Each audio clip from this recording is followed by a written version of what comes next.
Hey everyone, this podcast is part of Story Mode, the podcast network of Gamefully Unemployed. You can support us and gain access to other great exclusive podcasts at patreon.com/gamefullyunemployed. That's patreon.com/GAMEFULLY unemployed, which is spelled like it sounds.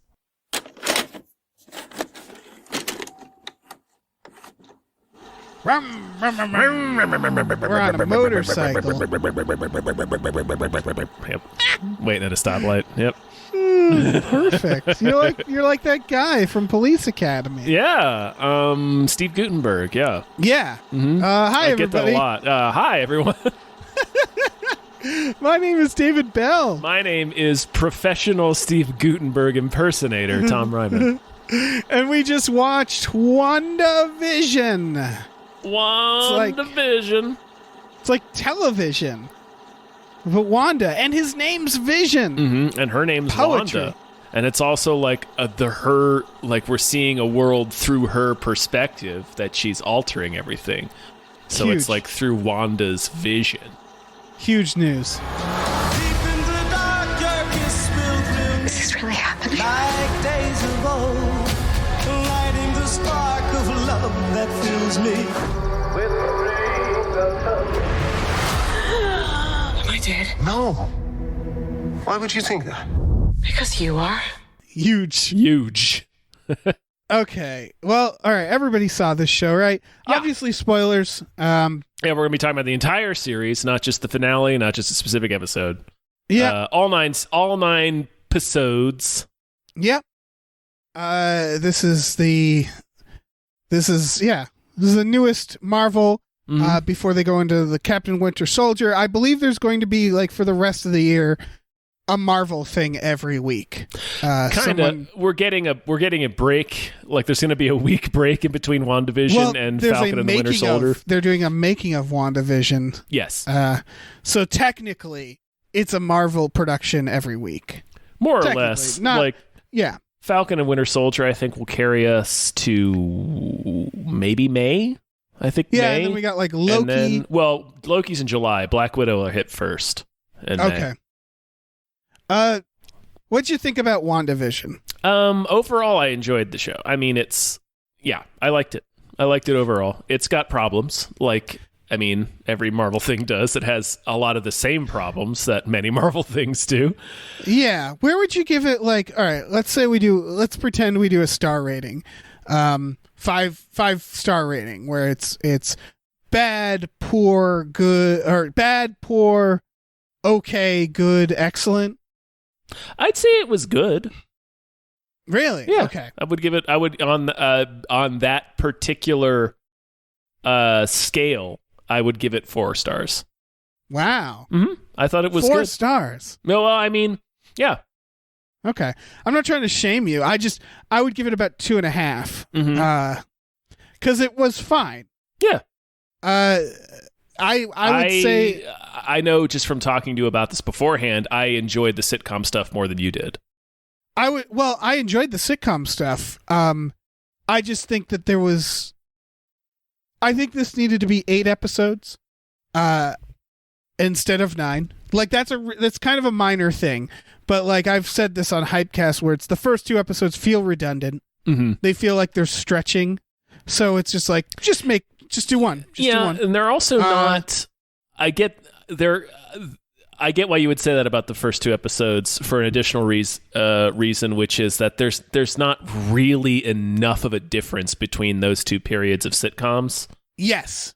The humor seems the same. Mm-hmm. I don't know why we needed 2, because we're just those first 2 episodes. It's like, I feel like I'm just watching old sitcoms. You're not doing much other than that. You have a couple of mystery box teasers. Mm-hmm. I would also say it ended bad. I think it ended disappointingly. Yeah, I think it ended extremely bad, and I think it began kind of not great either. And so, like, I really enjoyed the middle. Mm-hmm. But ultimately, I would say if you're a really big Marvel fan, of course you watch this. Yeah. If you're a casual to not fan, you can skip this. It is ultimately a little bit of story maintenance Yes, it is. Yeah, and it is a that's very. it. Here's my theory about WandaVision. If you guys don't know for some reason, or I don't know, just real quick. Obviously, this takes place right after the events of Avengers Endgame. I think it's 3 weeks after, to be precise. Right. And there's some sort of anomaly in this town, Westview, New Jersey, and it's Wanda. She has created an alternate reality, essentially a pocket universe in this town where everything is just like an American sitcom. And they're trying to figure out why she's doing it, and it turns out she kind of did it subconsciously, just out of pure raw emotion, because she hasn't really ever dealt with grief. She never really dealt with the grief of losing her parents. She never really dealt with losing her brother, because we don't fucking mention him after Age of Ultron until this show. Yeah, they also do a great job at explaining the sitcom aspect and why that ties to her grief. Yeah. She used to watch DVDs of with her family of American sitcoms, because like her dad was trying to sell them, and Yeah, and when they waited all night with their dead parents, the TV was miraculously, I would say, but it was a necessary plot point, still working in the bombed out. Was it miraculous, or was it her power? Because remember, she keeps the bomb. She keeps the bomb from detonating in that scene too, but she doesn't really realize it. Yeah, you're right. It could have been her power. Because if there's one thing I know about old DVD players, it's that they don't survive like a slight tap. No. So yeah, definitely that makes more sense. I mean, like I said, I'm not that. That makes more sense. It wasn't a hit against it because it is good character to have that moment. Yeah. So that makes more sense that she's doing it with her powers. Yeah. Fuck.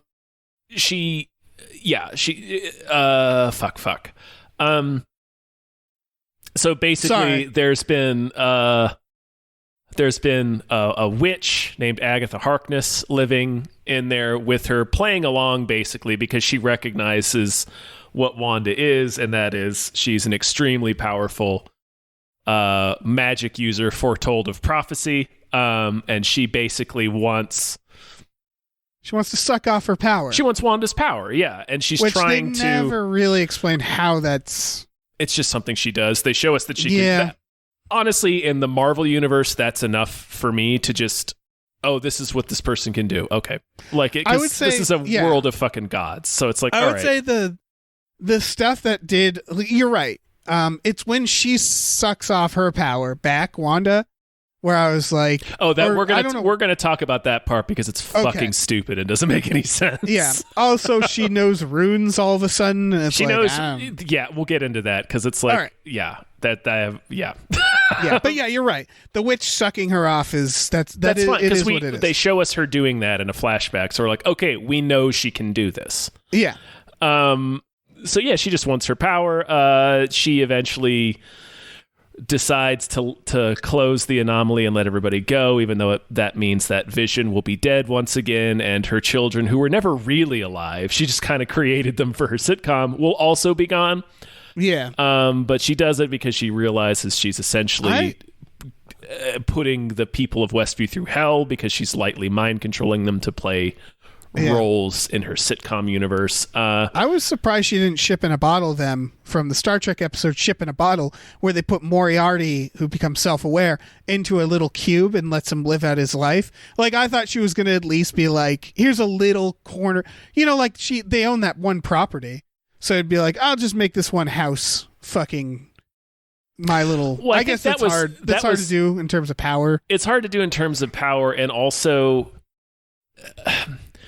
like, the point. At least I think of the way that the show is presented and how it presents the conflict is at its core. It's Wanda learning to deal, or having to finally confront her grief over the loss of so many people. And the conflict is you need to let these people go to confront your grief at the cost of losing your kids, who, let's face it, they're like gerbils to you. You've known them for like a week. Yeah. But whatever. Yeah.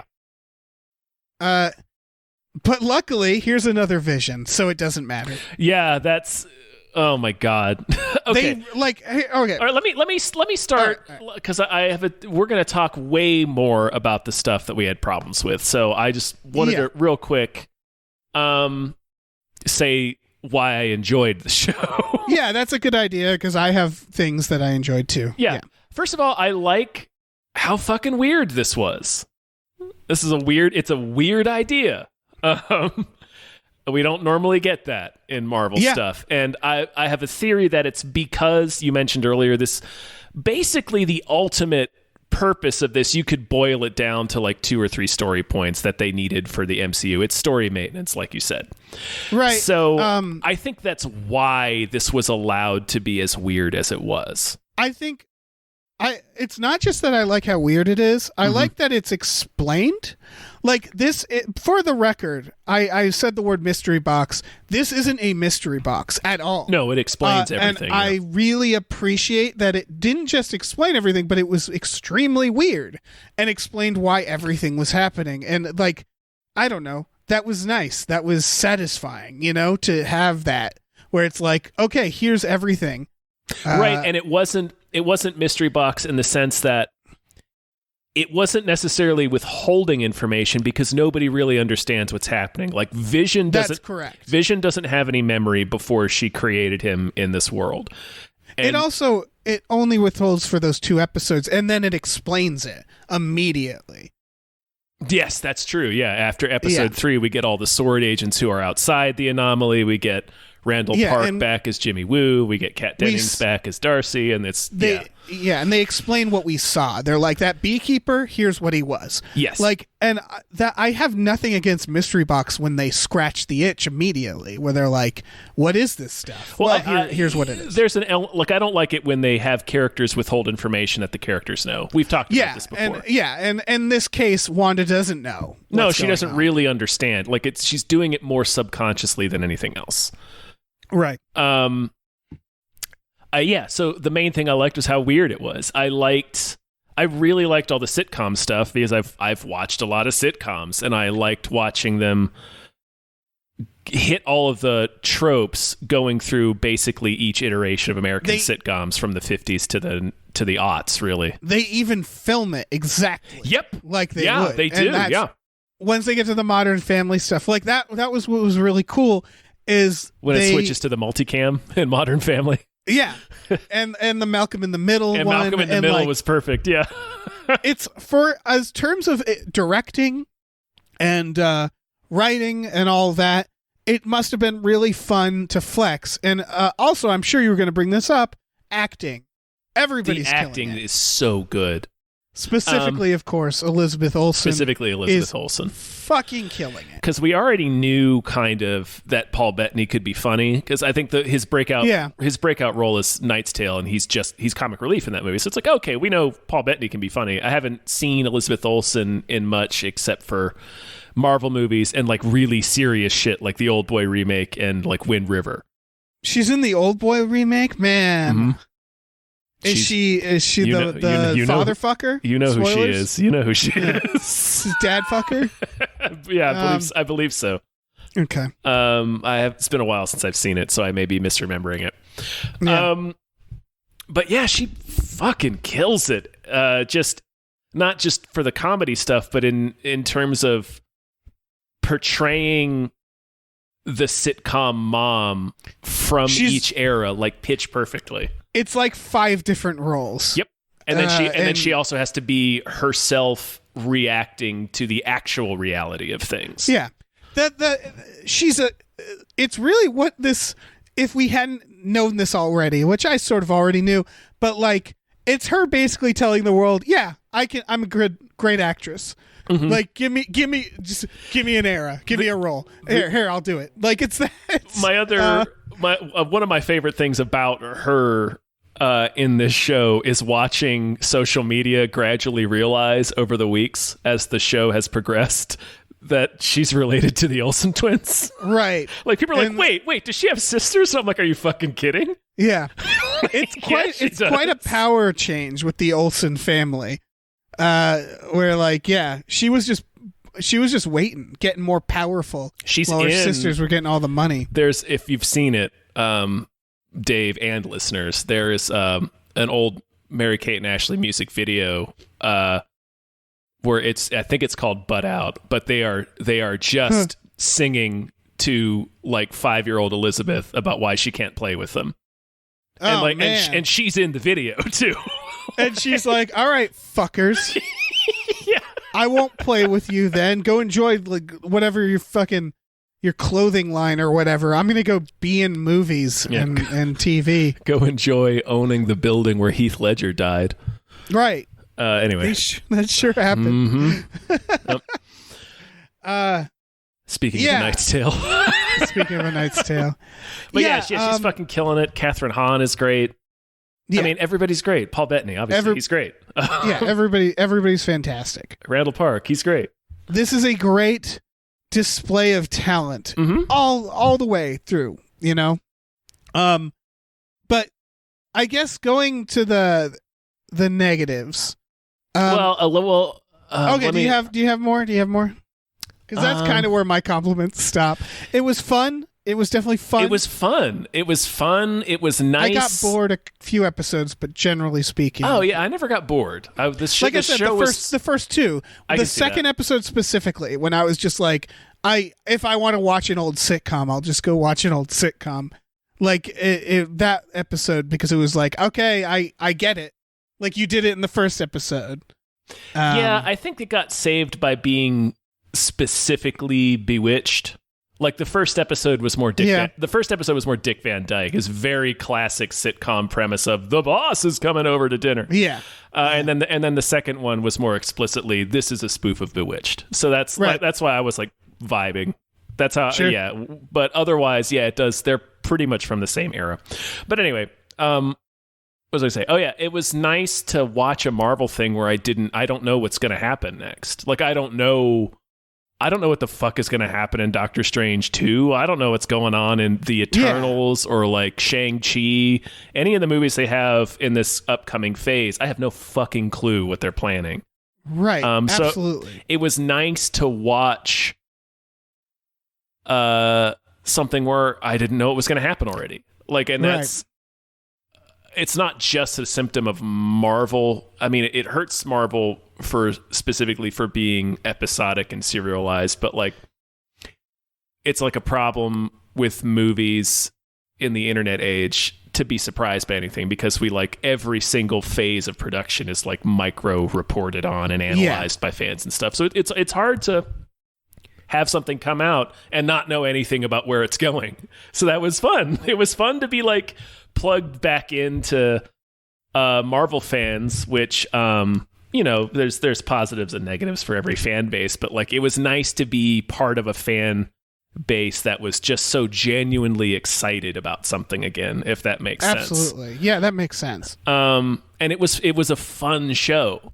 I really enjoyed it. And honestly, we're about to get into things we didn't like about it. And to be perfectly fair, most of the things I didn't like about it are symptoms of the Marvel movies. Well, like it was me kind of wishing, well, I hope they don't just do this thing that every other Marvel thing does, and then they do that thing. I was like, well, that kind of sucks that they did that. So I'm going to compare it to something that you liked way less. Okay. Because I do think it's the same thing. Is that when you say, and I agree, this is original, and it's nice not knowing where it's going to go. Ultimately, neither of those things were actually true. I want to compare it to Logan, because Logan was advertised as this isn't your normal superhero film, and then was just a superhero film. Yes. This is the exact same problem. I remember when this was like, we're halfway through and there was like an IndieWire review that was like, Wanda is stretched out and needs to get to the point. And people were like, oh, not everything like has to be judged like a superhero film. There was like articles that are like, WandaVision needs to introduce its villain already. And people were like, not everything has to have villains. Turns out those reviews were correct, because ultimately it was just a superhero battle. Like, the last episode was so disappointing. The last episode is pretty trash, yeah. Yeah, when I realized, oh, they're just going to fight in the sky, that's it. So it was ultimately, those reviewers were right, because they do, like, it was like, oh, if you're just going to have a villain, it's again, ending of Logan. It's like, oh, this is just a superhero battle. This is just a superhero film. Okay, well, why did you pretend it was something else to get us to this point where, like, ultimately it didn't matter. And the message on grief didn't matter. It was just, they're just going to fight. Yeah, and it didn't have to, and I think that's why it was disappointing. Like, It didn't have to, look, for sure. I guess let's tackle the ending first. Yeah. I was hoping, because the show was about Wanda ultimately needing to confront her grief. Right. There was a lot of people saying, like, Wanda's the villain. And it's like, yeah, Wanda's yes, she the is, villain. yeah. And they could have left it. You could have still had Catherine Hahn's character in there, because that character isn't really a villain in the comics. She's like, kind of nebulous, but like... I thought she was I honestly thought the episode where she's taking her through the bad memories, I thought the twist was going to be, oh, she's actually trying to help Wanda. Like, I thought that's what the twist was going to be, is like, she's not actually trying to steal her powers. She's trying to tough love, like, help her. Mm-hmm. And then, of course, because the Agatha all along, it was such that I thought is when it was like, this is heading downhill. I thought they were going to redeem it by being like, no, she's here to help. And then, then it's just fucking, we're going to fight in the sky. I still really liked Agatha all along. Just I did. By playing with the sitcom format. Yeah. I did, but they're song. still, they're hiding in bad writing. Correct. With that. Yeah. And then they could have redeemed it by dressing up the bad writing. Yeah. Right. They could have redeemed it by what you're saying, which is like not actually making her the main villain. Or like have this. Okay. So what I was going to say is, it's because the whole thing is about her needing to address her grief or needing to confront her grief. I was hoping that she would do so. Like the resolution would be her actually doing that because of coming to some internal decision or realization or learning something about herself.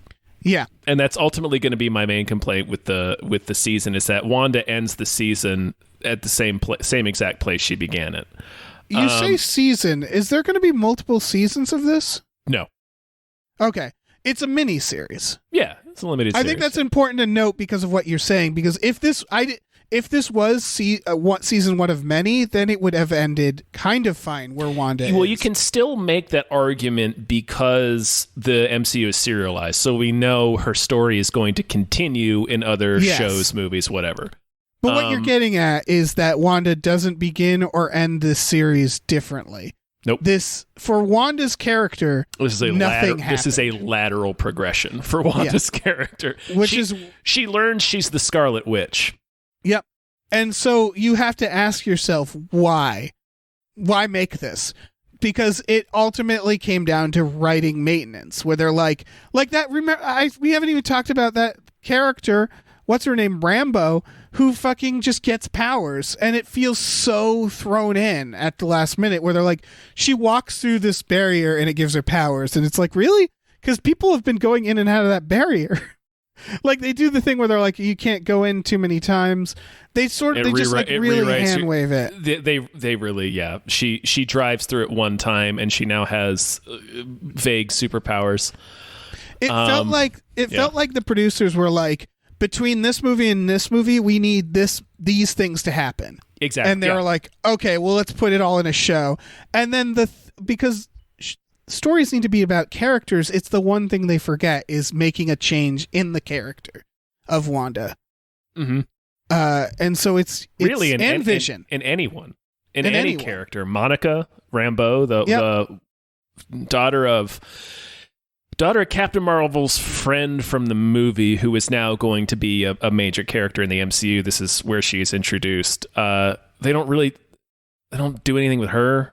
No, they don't. She's barely a character. Yeah. At the end, she's like, I would have brought my mom back. And it was just like, when she said that, I was like, oh yeah, your mom died. They didn't really do anything with your grief. It's like, I would have brought my mom back. Oh, so we still haven't learned anything about the grieving process. Okay. Yeah. Like, we're still not examining this. They don't make her character about grief. Like, if they had another character who was grieving, but they don't show her grieving. Nope. At the beginning, she's like, oh, my mom's dead.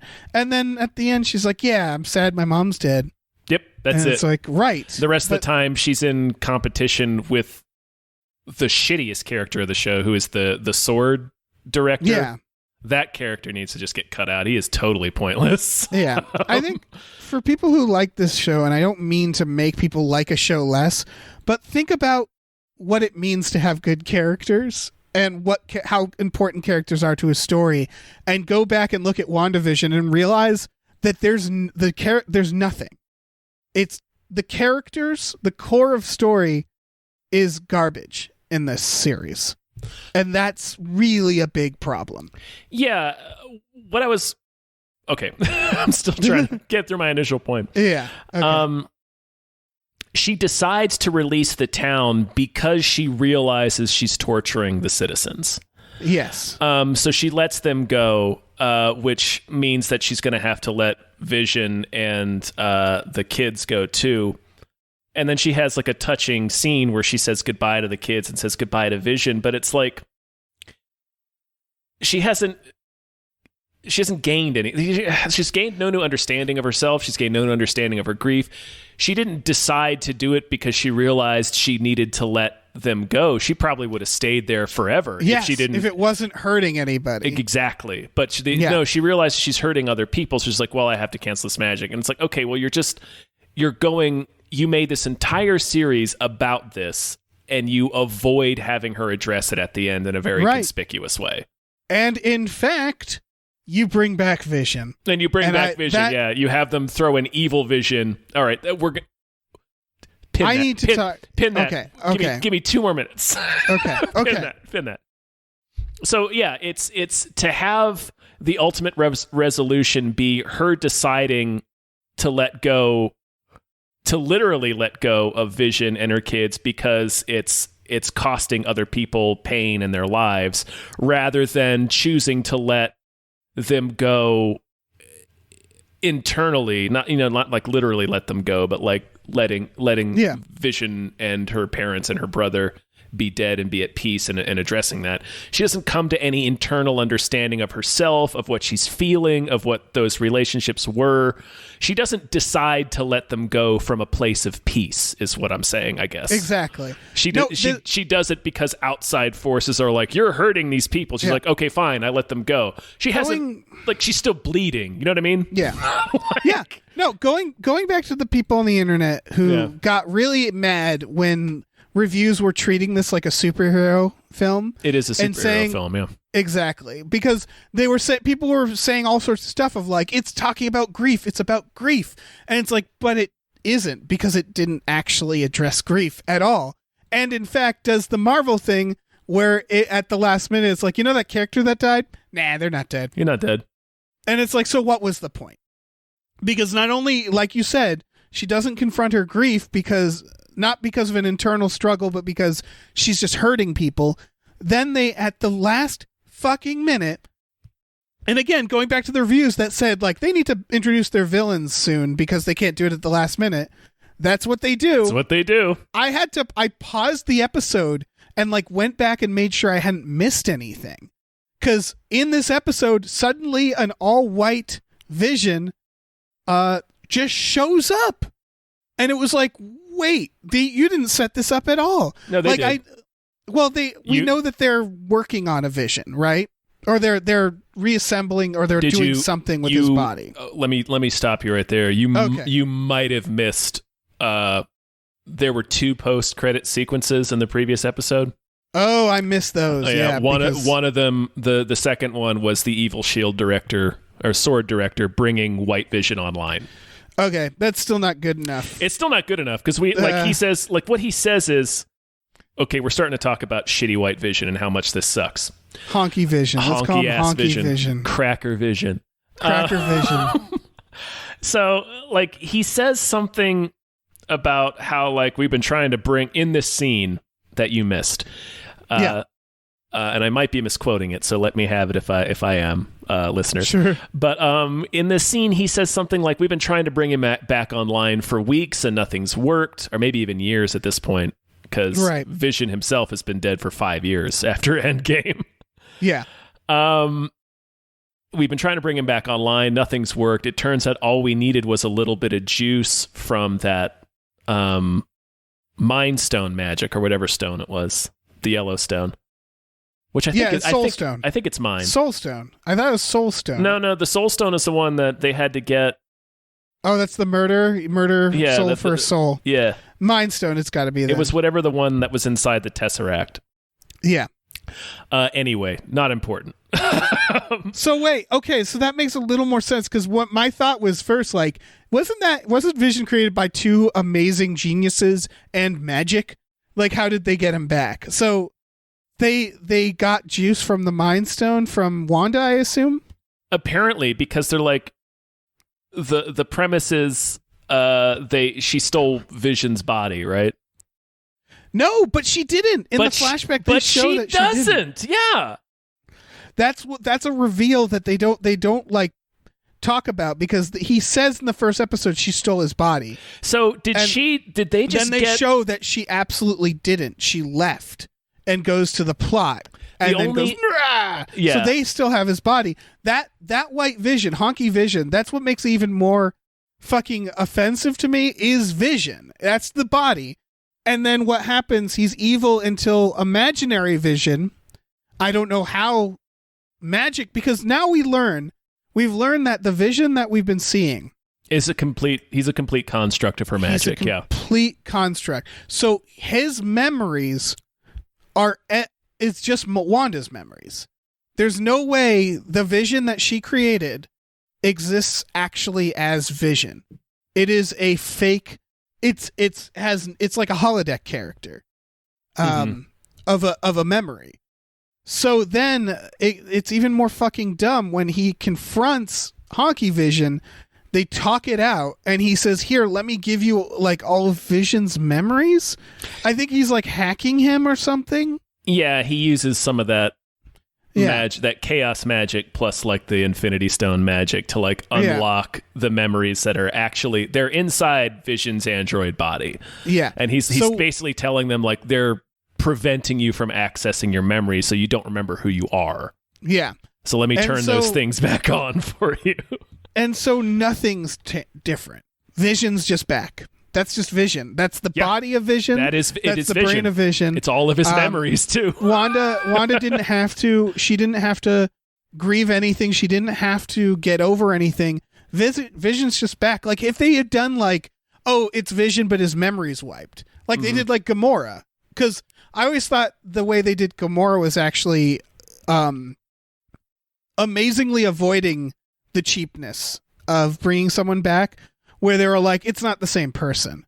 She doesn't like Peter. You know what I mean? Like that was a great idea, and it made up for the miraculous this person's back. Yeah, it's just it's just the past version of her.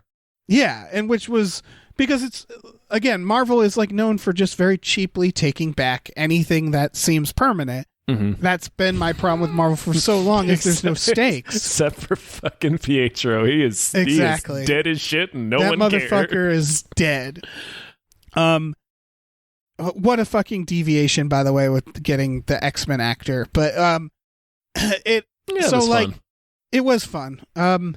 But it was meaningless. It was, but I mean, you know, if that's like a kind of, like I said up top, I think a lot of the reason why this show exists is because it only needed to hit, you know, a couple of story beats. They wanted White Vision. They wanted Wanda to be Scarlet Witch. They wanted to establish Monica Rambeau.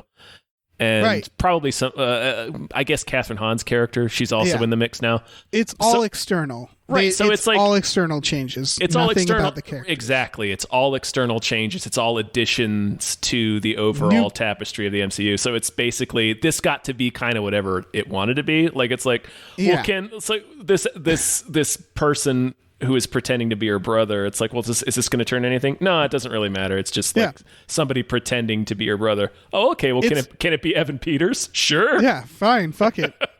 It sure can. It's the equivalent of a video game cutscene to justify why your character has a new skin. Exactly. That's it. Why I'm shooting with a new gun. Yeah. And so ultimately I don't think it was fun, but ultimately it could have been a 2-hour movie. It could have been a quick movie. This literally could have been a scene in a later movie. Like, that's the thing, is like, in terms of what has changed, they didn't need to make an entire series about it. So all the stuff we're saying is like they might as well have fun. They also might as well do character arcs. Right? Yeah. Like they might as well do the work of making it an emotional human thing. But again, they just bring back Vision at the end. The entire thing the thing was about. Like I thought at the very least this Vision was would going to stay be dead. a farewell to that character. They were giving Paul Bettany a series and being like, at the end, it's just goodbye, Vision. Actually, an emotional goodbye. But they don't even do that. They try to with that last scene where she says goodbye to him, but we already have seen White Vision say I am Vision and fly off, probably to join the West Coast Avengers and Falcon and Winter Soldier. Yeah, because the Vision she's now saying goodbye to, we now know isn't even remotely Vision. It is a fake Vision the whole time. Yeah.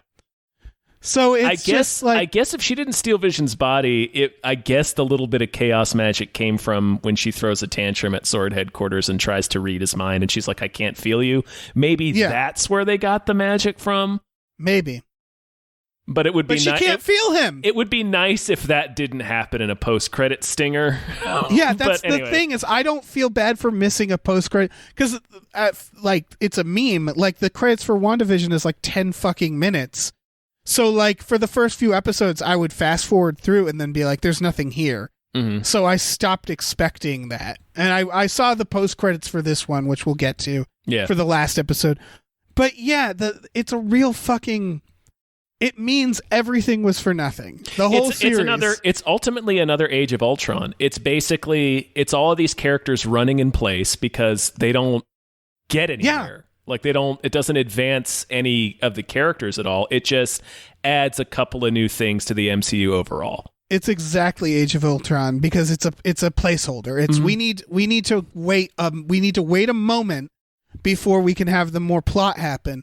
But like even Age of Ultron was like, well, let's give Hulk and fucking Black Widow a romantic thing. Yeah, let's give them character stuff. Yeah, a little bit. We got some stuff about Hawkeye. We got to see his family and shit. Yeah, they still did character stuff, and this has no character stuff. Ultimately, nothing matters character wise. Mm-hmm. Wanda, the only person who's like kind of matters, is right back where she started. Yeah, as are the characters they introduce in this. Yeah, she begins the series pretty much the same she's been since Civil War, where it's like I'm too dangerous to be around people.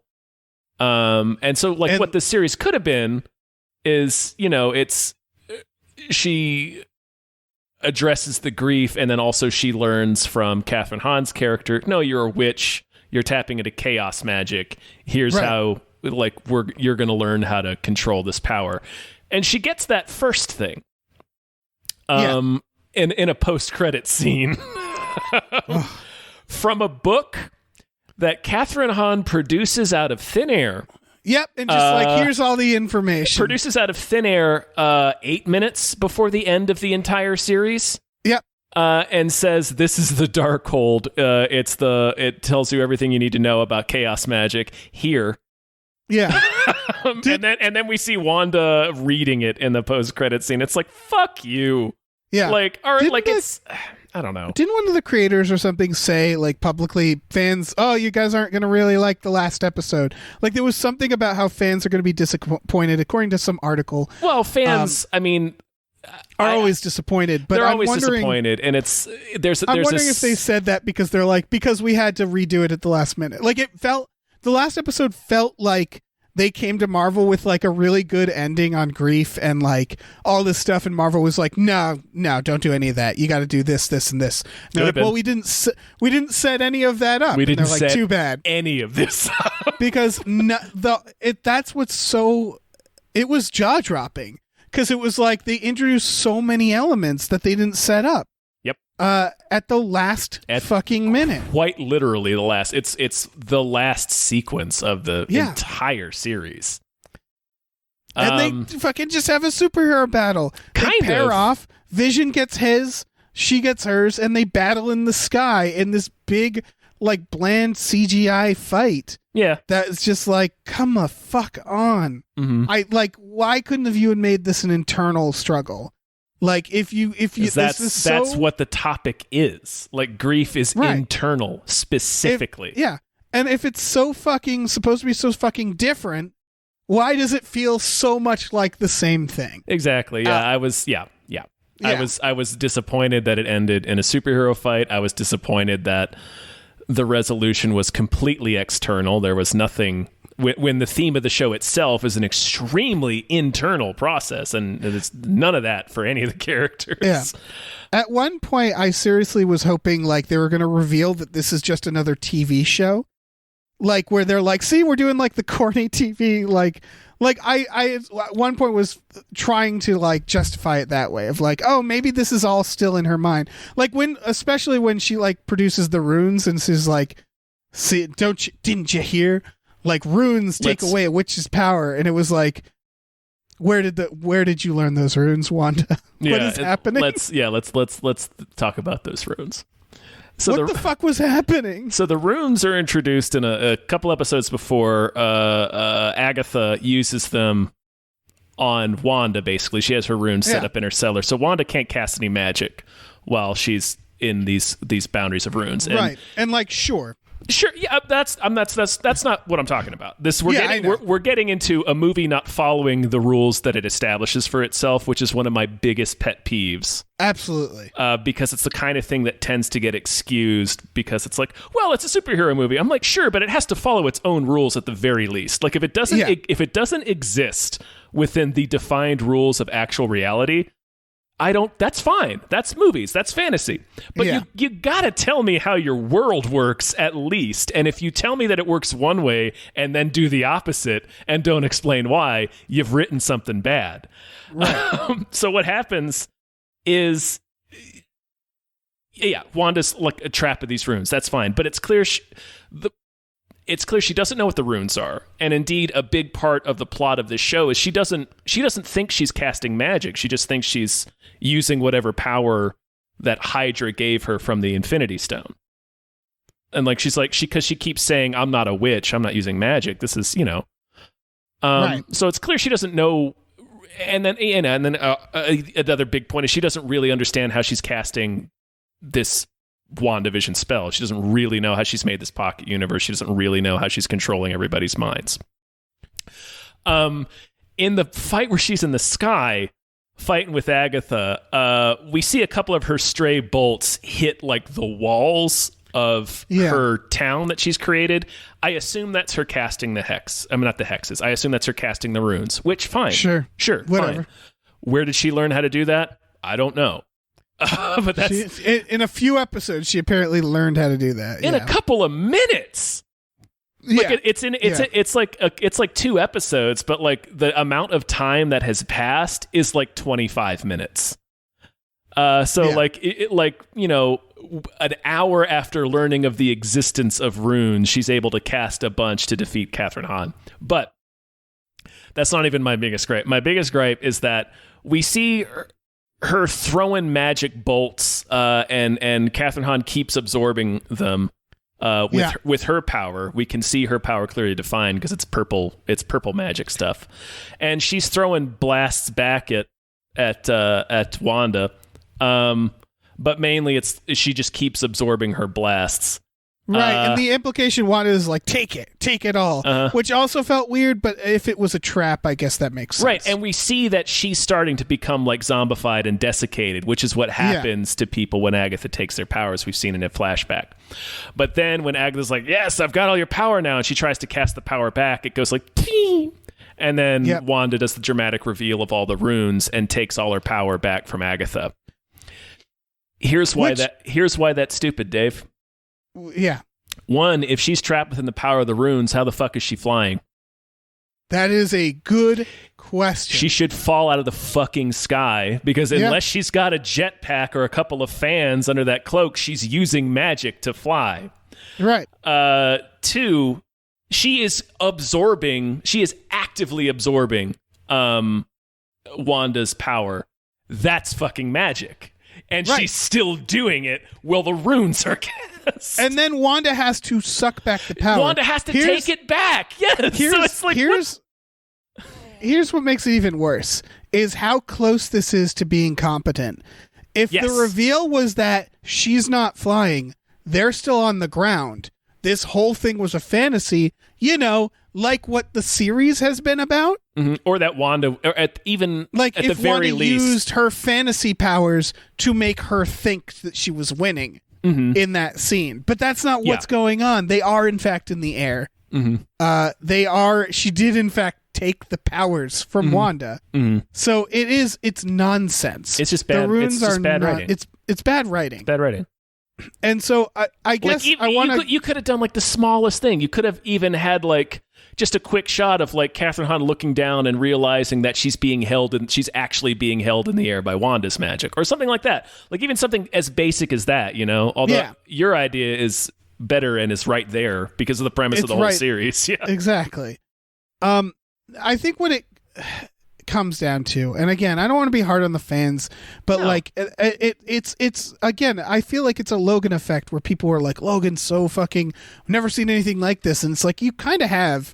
It's just you've seen 100 movies like that. I guess it's what the thing that gets frustrating, and it's like the Joker movie too. It's that fucking meme where people were like, holy shit, this line. And the line was, what if grief, if not love, persevering? Where it's just, don't give this show the credit of being amazingly original. It's fine. Right. And that's okay. But if this isn't revolutionary, it's not, it's just fine. It's that line. It's that line where it's like, that's a perfectly fine line. Nothing against the writers. Nothing against people who are going through grief right now because your loved one has died because of a virus and needed to hear that. Yeah. It's a Hallmark line. That doesn't mean it can't make you feel something. Right. That's why those exist. Yeah. This show can make you happy. You could have enjoyed the ending. It's just in terms of the art, the craft of writing, it's not. It doesn't do that thing. It failed in my head. The final episode specifically, yeah. Yeah. Could I have done any better? I don't think so. This is a hard thing to balance. But they didn't even do any character work. I guess I could have done better with that, knowing to do grief, to have Vision die. But again, maybe a producer was like, you can't, well, in that case, even if the producer was like, you can't do that, at the very least, have the fucking sense to put the scene where Vision comes back to life after she says her tearful goodbye to him. Yeah. Because by putting it before, you're undermining the scene. Because there's some shit in there. Like when she says goodbye to her kids, it's like, oh fuck, and you can see the wall of magic closing in behind them. Yeah, that's brutal. Yeah. And then when she has to sit there and say goodbye to him, it's it's emotional, but it's it's well done. It's well done. It's well acted. It's all the emotional. Talent is here, but you undermined it just by the construction of it because we already had the scene where we see that Vision is still alive. So it's we know this doesn't matter. We know she's gonna see him again. And it's gonna be fine, or at least we know he's still alive. I'm trying not to be really mean, but it's corporate art. It is. You know what I mean? It is. And it doesn't mean painting in a subway. Exactly. And it's a Leroy Neiman painting. Yeah, it's corporate art, and just don't. You can still enjoy it, obviously, and you don't need my permission to enjoy it. It's still good on its own. Yeah. Yeah. That's what it is, and I would say so is Logan. I would say so is the fucking Joker. I really hate Logan. Yeah, I really did not like Logan at all. Here's why I'm more mad at Logan, and I don't know if you'll agree. Logan makes the same kinds of mistakes as this movie does, but in my opinion as a show does, but in my opinion does them way worse, and also it does them way worse, and it has less of an excuse because that movie had more freedom. Yes, I would also argue that The why I give it this more of a pass is all this wants to do is make you happy. Yeah. Logan's trying to make you feel other emotions. Logan's trying to make you cry. It's trying to make you think that something's deep. Well, I think WandaVision ultimately was just like, look at these pretty colors, and it's well, like, I mean, yeah. WandaVision has emotion in it. It's just it doesn't. But it's more just general enjoyment, I think. Yeah. Marvel is more like we're having fun than and like yes, that Marvel has been able to do way better emotional stuff. I would say Yeah. Endgame, the scenes like before they figure out what to do, where it's like 5 years later, those were fucking great. Yeah. They have that ability. They have the ability to deal with grief. They've killed off characters. Mind you, it's exactly one character that matters. Two. Two? Oh yeah, two. You're right. Black Widow and Iron Man. Right. It feels like they didn't kill Black Widow because we're gonna get a movie, but it took them 10 years to kill two characters. I don't know. Well, 3. Quicksilver's dead. Yeah, he doesn't count. No, he doesn't. They didn't mention him again until this series. Yeah. It's not why I watch this stuff, you know? I don't watch Marvel films I wanted to deal with grief, but they made that promise in this one. They were like, we're going to talk about some real shit. It is explicitly what it's about, but they don't. And then they failed. They don't take her anywhere. Like they just plumb that theme just for the sadness of it. Right. And in a way, I feel like they took advantage of people for that. I think so. I don't want to poo-poo on anybody for getting into the emotional scenes, because there are several emotional scenes. But just by the way it's constructed and how, like, what it ultimately says about grief, which is absolutely nothing. And what it ultimately says about Wanda's character, which is absolutely nothing. It felt, I'm trying to search for the right word. It's not cheap. Predatory is not quite the right word, but it's more on the right direction. About grief, cynical. Yeah. I don't know. What it said about grief was, did you lose a loved one? That's okay. Maybe fight someone about it, and then they'll come back. I mean, it doesn't say anything about it. It doesn't say anything. Like, honestly, it doesn't. It's basically just said, "Oh, it's sad when people die." It's like, thank you. Like, what? Yep. But then they don't. In this case, he didn't die, right? So. Because like we know Vision's still alive, and then in the post-credit scene where we see she's off in fucking Canada, living in a log cabin. Reading. Wait, I missed that. I was going through the fucking... Dave, you motherfucker! I literally... All right, this is a Disney Plus problem. I scrolled through the credits, and I found the one with the green guys are with the scroll. We're going to talk about that for a second. Yeah, we are. Because that is the clearest representation of story maintenance of the story maintenance thing we're talking about. Yeah. Because man, like I like Monica Rambeau as a character. I like the actress Tiana Paris, but boy, she just has no fucking point in this series. No point. She is only in this series to be introduced into the MCU. She does almost nothing. Yep.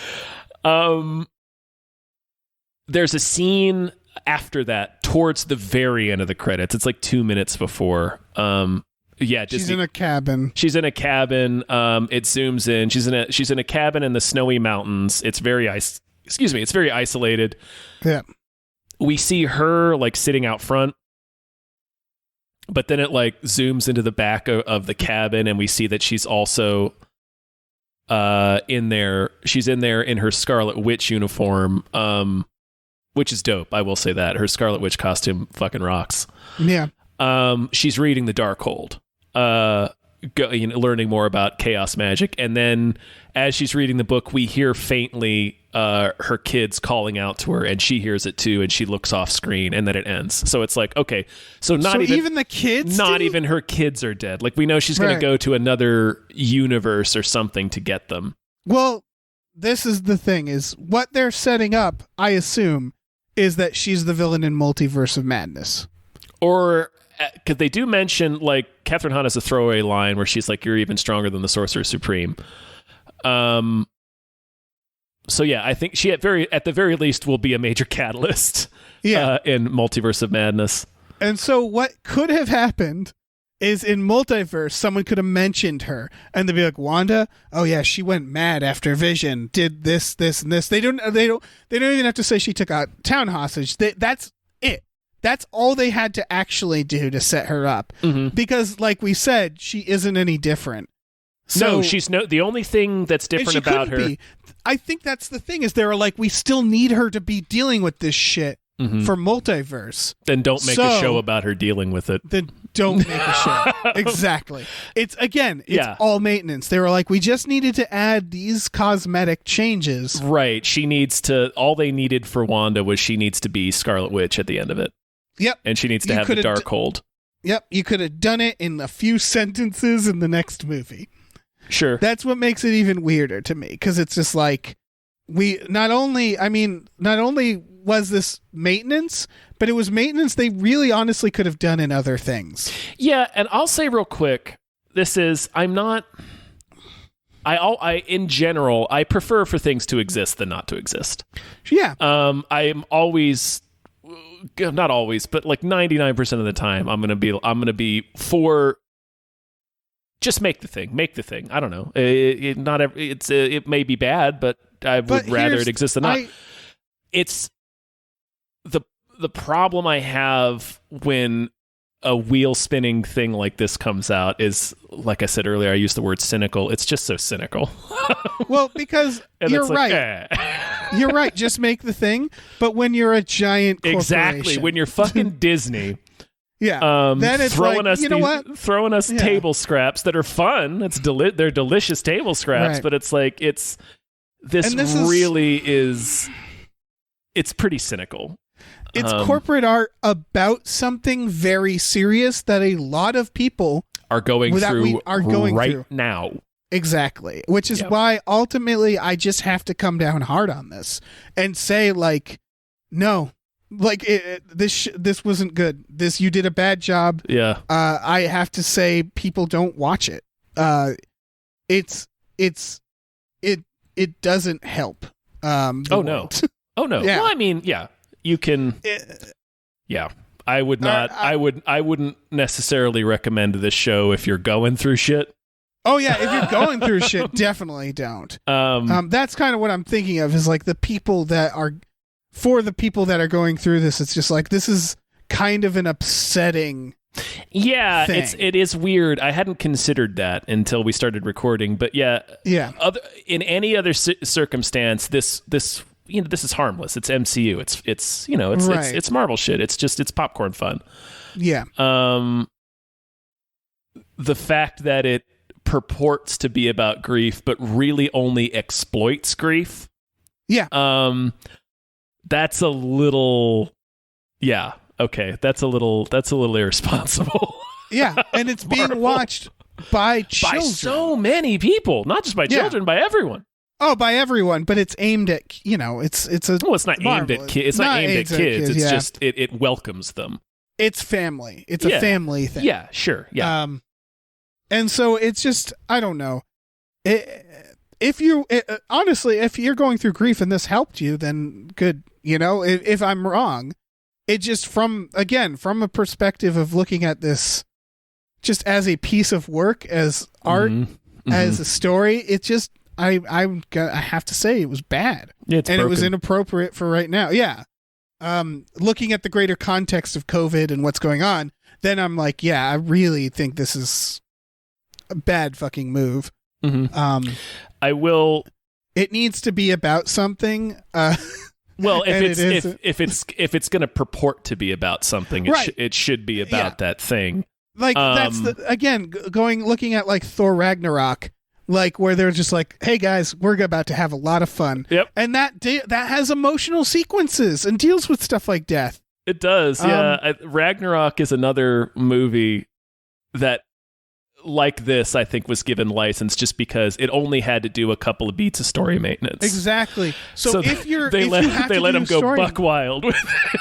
Yeah, if you have to do story maintenance, do something fun. Yeah, you might as well go buck wild. Yeah. But the fact that they began this with, hey, let's talk about grief, and then they didn't can't do that thing. Nope. And it's just like They you should don't really address it. You should have made this just fun. You should have just gone. Then take that element out of it. Yeah, or baseline message about grief. You want to do at the very least, make sure Vision stays dead. Yeah, at the very least. At the very least, yeah. Don't. Yeah, I don't know.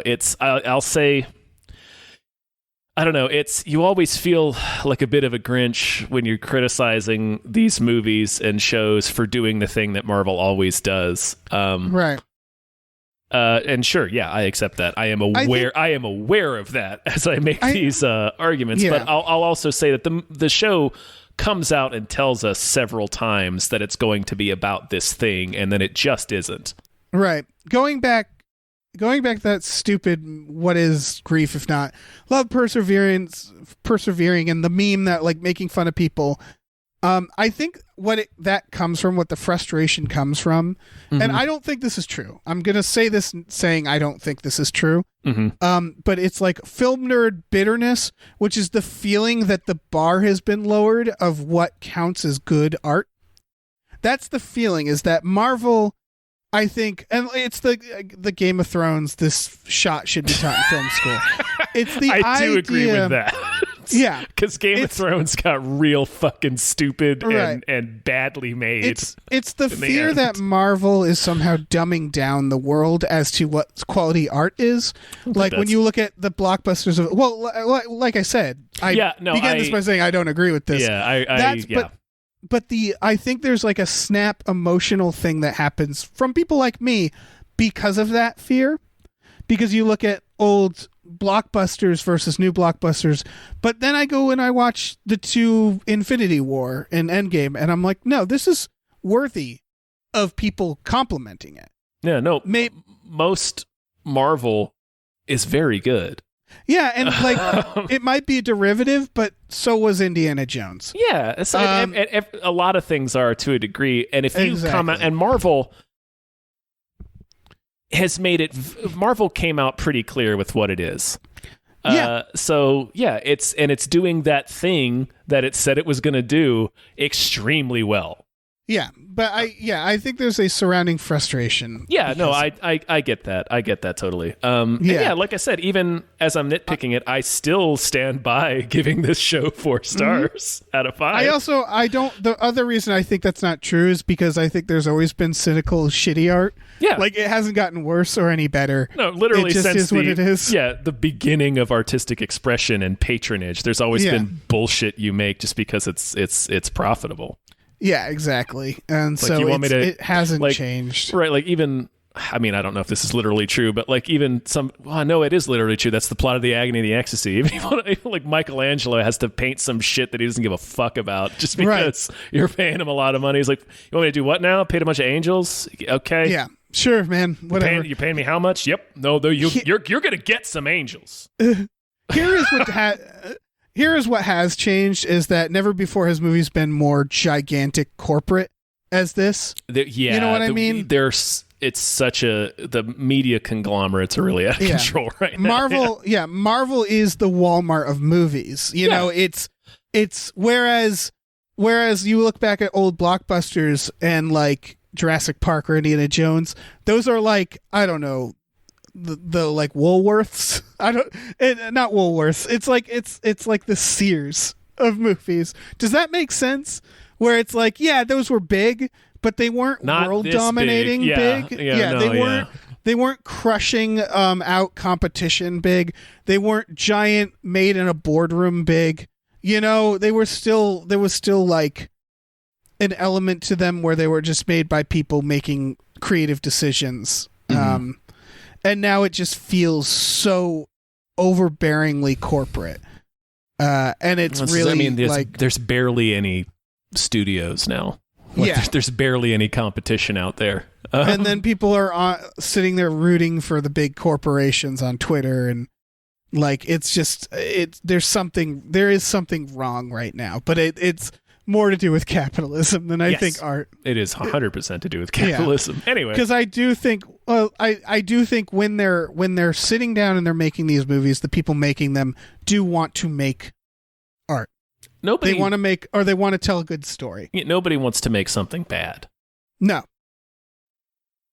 I don't. Unless I don't know.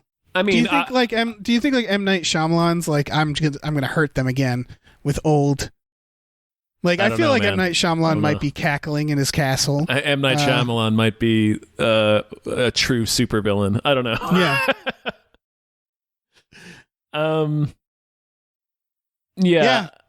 I mean, we've talked for a while about it. I mean, we could address that goofy post-credit scene with Monica Rambeau, but we don't really have to. All it is you were just saying, like, why do they know this about her? She comes into the, like, they're in Westview cleaning up, and then they're like, somebody wants to talk to you, and she walks in there, and there's nobody in the theater, and she's like, what do you mean? And then the person transforms into a Skrull, and is like, you know, your mom used to work for us, and I got sent by somebody who said he heard you got grounded and he's bummed and he wants you to come work with him. And she's like, what do you mean? Where? And then she points up towards the sky. So it seems like she's referring to Ben Mendelsohn's character. Is that Secret War? Is that what they're setting up? Probably. Yeah. Okay. Or Secret Invasion. That's the one they're doing. Yeah. So there's two it's so stupid. It's the two things that they establish is that Monica disappeared during the snap. Yep. She comes back. She has been back from Oblivion for 3 weeks when WandaVision starts. So she has only existed for 3 weeks. So how the hell do the Skrulls know about her? Now, let me counter that immediately by saying, well, we know that the Skrulls are like friendly with Nick Fury. They're friendly with like S.H.I.E.L.D. and the Avengers and shit. So it's possible that they got word from Nick Fury or Sword or somebody. It's like, hey, Monica Rambeau's back. Like, oh, sweet. That's cool. We'll have to we used to kick it with her mom. We should check in on her. Yeah. But they're like recruiting her to come work in space. They seem to know she has powers that not even she really knows that she has. It seems like they're inviting her to join the Avengers Initiative, essentially, and it's like they can't possibly fucking know she has superpowers because nobody knew she had superpowers. She didn't even really know she had superpowers until like 30 minutes ago. Right. It's just dumb. I don't know. It's just it's all maintenance, and it doesn't. It by the end they're like. It really feels like they forgot to do the stuff until the last episode, and they're throwing it all in. At least it was a stinger. At least it was a post-credit scene where it's just like the only point of those is to get people hyped for the next thing, really. Right. Like, so you can, like, I don't know. I won't hold it to the same standard as the rest of the show, which is why it's being dumped here at the end. But, like, that one... That's one of the first ones I can remember where I was like, oh, come the fuck on. Like, really? Right. How the fuck do they know that she's an Avenger now? Right. It's all a lot of little things that then add up to a big thing, though. Yeah. It's just, I don't know, man. I still liked it. Still liked it. Still liked the show. I got a lot of problems. It is. I liked the middle, but even the middle, again, going back to fucking Quicksilver, ultimately they reveal like, oh, he was just some like actor guy. He's just some actor, yeah. And then he doesn't have anything to do with the plot or like really like do anything at the end. No, it's just he's like someone for Rambo to have to fight, sort of. Sort of. It means that like the entire middle episode where he's like hanging around didn't really matter. There's a lot of episodes where you go back and you're like, oh, this didn't matter. Like this scene didn't matter. None of this mattered because it didn't amount to anything. It didn't advance the story. Yeah. So the parts that I did like didn't matter. Yeah, and it gave me the Game of Thrones vibes where it's like, oh. A lot of this didn't matter, huh? Yeah. So okay. So all the stuff I liked are the stuff that seemed like they were leading to. Okay. So fuck me for watching it, I guess. You know, I don't know. That's what it felt like, and then it was the realization that all the people who were defending it against critics, the critics were right. It was too long. It should have introduced a villain quicker. It should have maybe been a movie. Like it ultimately was just a waste. It felt kind of like a waste of time. That said, I enjoyed the middle, so Sure. you know, I had a couple good hours of entertainment from this, and that's not bad. Yeah, it was fun to be, like I said up top, it was fun to be part of a fandom that was excited for something again. Yeah.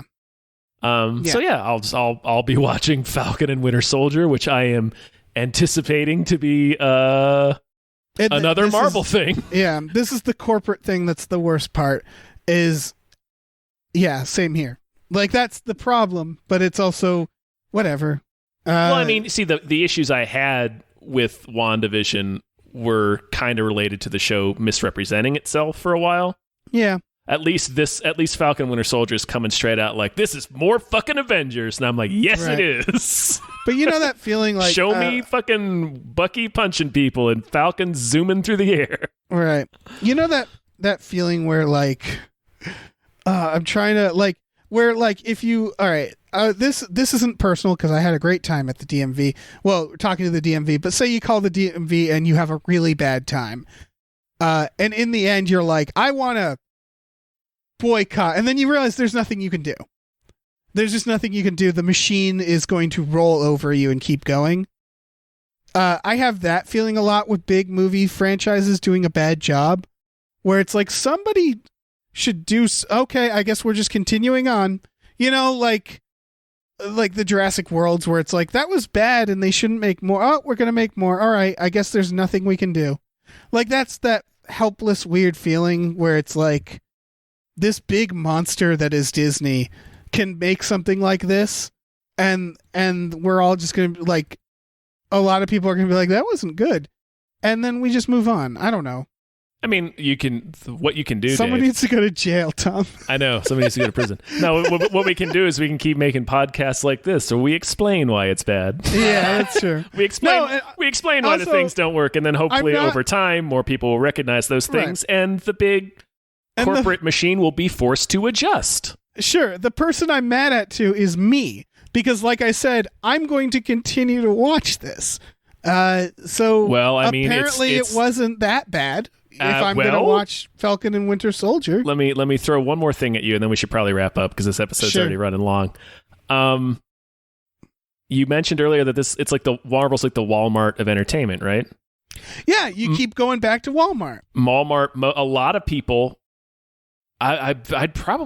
I would venture to say most people. I don't know that anybody has necessarily a huge allegiance to Walmart, but that could be completely untrue. There could be a whole culture of being all on fucking Walmart's big blue and white balls. But a lot of people shop at Walmart because there's no other option, right? Yep. Also, if you have kids, great place to bring kids. Sure. Much like Marvel. Yeah, because they destroy all the other competition. You shop at Walmart out of necessity most times. Yep. They're the only thing in town, and they're open 24 hours, most of them.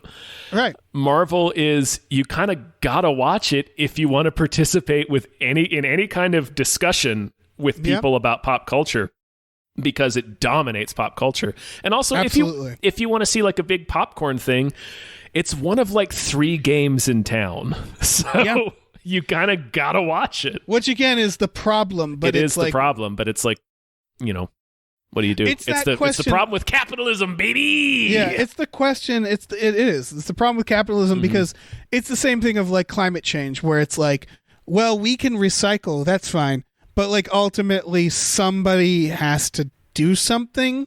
Like a politician has to say, hey, maybe the companies making movies can also be in charge of streaming. You know, like something has to happen to make the power more even that us, just the people, can't really do. Yes. So I guess I'm watching WandaVision and Falcon and Winter Soldier. I could not participate, but it's literally our job to be doing this. So yeah, I think that's part of it. Not participating is doing even less. I think what we can do is watch the things and critique them, and then hopefully over time. I'm just saying, if I was like a vet or like stole for a living, I wouldn't have to watch this stuff. That's true. Yeah. Mm-hmm. Yeah. If I was a submarine captain. Yeah, like there are people who don't have to watch this stuff.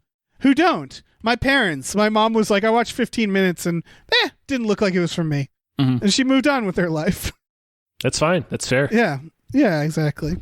All right, let's wrap this up. All right. I think Holy that's a sode, shit. everyone. Yeah. That is a sode. Well, we were Folks, talking about 7 hours of television, so. Yeah, no. We didn't even go that far over, nor do we really have a hard out. There is a specific amount of time I would prefer to spend sitting in front of a microphone. So that's really our only hard out. Right. Hey, folks, thanks for listening. We have a Patreon we should plug, patreon.com/gamefullyunemployed.